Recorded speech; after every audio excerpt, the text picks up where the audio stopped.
ഇൽമിൻ്റെ കോട്ടയാണത്. ഷെയ്ഖുന കോട്ട മുസ്ലിയാരെ അങ്ങനെ വിശേഷിപ്പിച്ചത് ഷെയ്ഖുന ശംസുൽ ഉലമയായിരുന്നു.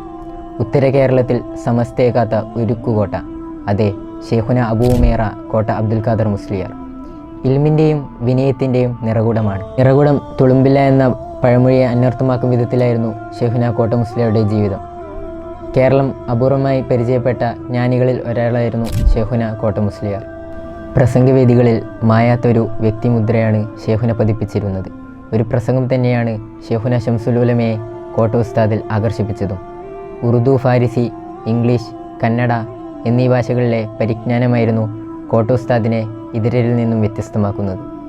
സമസ്ത വിദ്യാഭ്യാസ ബോർഡ് അംഗമായിരുന്ന ഷെയ്ഖുന കോട്ട മുസ്ലിയാർ ഫറായിലിലും ഗോളശാസ്ത്രത്തിലും അഗ്രഗണ്യനായിരുന്നു.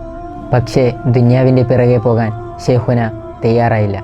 ദുബായ് വിദ്യാഭ്യാസ വകുപ്പ് ഒരു ഉന്നത സ്ഥാനം വെച്ചു നീട്ടിയപ്പോഴും ഷെയ്ഖുന ചെറുപുഞ്ചിരിയിലൂടെ തിരസ്കരിച്ചത് ഇതിന് ഒരു ഉത്തമ ഉദാഹരണമാണ്.